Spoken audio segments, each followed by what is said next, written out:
Hello, my name is Jordan Mast. I'm a PA at the Colorado Neurological Clinic here in Denver. Thanks for joining me for this third video in my series on Alzheimer's disease and brain health. So far, we've talked about patient characteristics that we really need to be aware of to avoid delays in diagnosis of early symptomatic Alzheimer's disease. We've also discussed blood-based biomarkers for Alzheimer's disease. In this video, I'd like to zoom out a bit and talk about the clinical context of all screening testing that we might do for Alzheimer's. Let's think about all of the data we've collected when evaluating our patients. We may have patient or family-reported cognitive concerns to start with. I work in neurology, so oftentimes we're referred patients for cognitive issues. It's not always that straightforward, however. We also have screening results. This may be done at a Medicare wellness visit from a validated screening tool such as an 88 or MiniCog. In a lot of cases, we also do a MoCA. That's what we do in our office. We have clinical assessments, including standard and cognitive laboratory tests, family history, behavioral assessments, and neuropsych assessments. Neuropsych testing is helpful, but we have to keep in mind that waiting for neuropsych testing could cause delays. I do not recommend that this be a rate-limiting step for patients when working them up for possible cognitive impairment.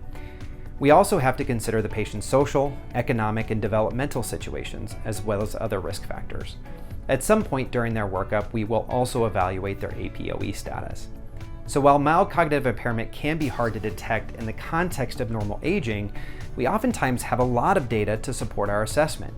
Add to this specific testing for Alzheimer's disease and other etiologies of cognitive decline, including BBM testing, brain imaging, specifically MRI is preferred, CSF results, and amyloid PET, and the data can become substantial and yield a very clear diagnosis.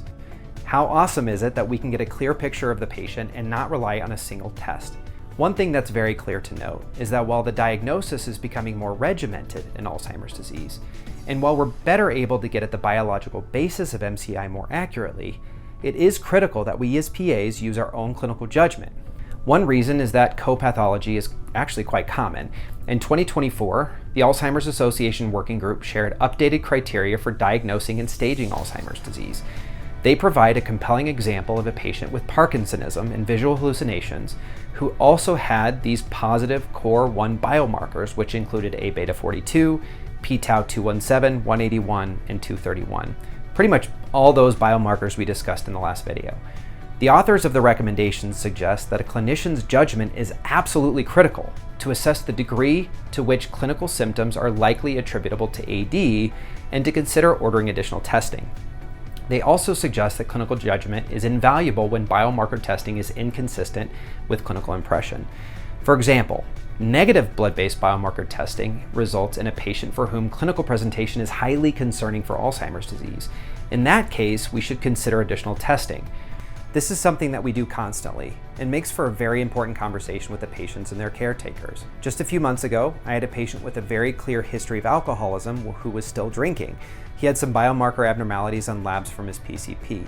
Though he certainly could have the beginning stages of Alzheimer's, we need to use our own clinical judgment when looking at a patient like this. These recommendations highlight the importance of critically evaluating assessments in the context of the whole clinical picture of that patient, which is what we do for patients on a daily basis. 2025 Alzheimer's Association guidelines recommend that clinicians use tiers of assessments based on patient presentation, risk factors, and profile. This allows us to establish a diagnostic assessment that includes the overall level of impairment, the cognitive behavioral syndrome, and the likely causes and contributing factors.